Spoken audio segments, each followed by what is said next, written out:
বাংলাদেশ জাতীয় দলের দায়িত্ব নিতে স্প্যানিশ ক্লাব রিয়াল মাদ্রিদের একাডেমিতে কোচিং করানোর অভিজ্ঞতা সম্পূর্ণ এক হাই প্রোফাইল কোচ আগ্রহ প্রকাশ করেছেন। এছাড়াও তিনি লা লিগার ক্লাব সেল্টা ভিগোর বি দলের মূল কোচের দায়িত্ব পালন করেছেন।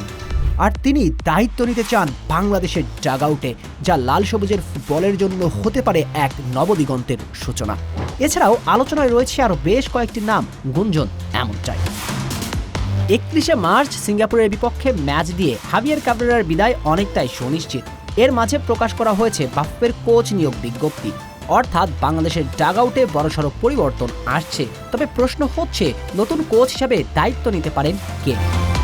ফুটবল পাড়ায় যা গুঞ্জন রয়েছে তাতে করে বলা যায় বাংলাদেশ ফুটবল হতে চলেছে এক নবদিগন্তের সূচনা।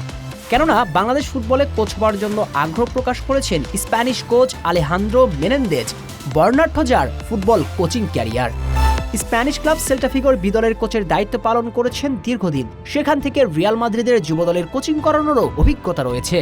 2018 সালে ভারতের ক্লাব ইস্টবেঙ্গলের দায়িত্ব পালন করেছেন। সেখানে ইস্টবেঙ্গলকে আই লিগের দ্বিতীয় স্থানে নিয়েছিলেন। আর মেনেন্ডেজের স্পেশালিটি হচ্ছে তিনি 4-4-2 ফরমেশনে বিশ্বাসী এবং দলের রক্ষণভাগকে শক্তিশালী করার পাশাপাশি উইং প্লে বা আক্রমণাত্মক খেলায় বিশেষ গুরুত্ব দেন, যেটা বাংলাদেশ ফুটবলের জন্য অনেক বেশি কার্যকরী হবে।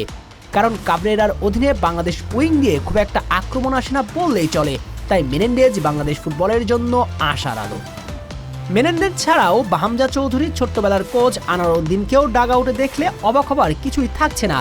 এছাড়াও আরও কিছু হাই প্রোফাইলের কোচ সিভি জমা দিতে পারেন বাংলাদেশ ফুটবল ফেডারেশন বাফুফের কাছে।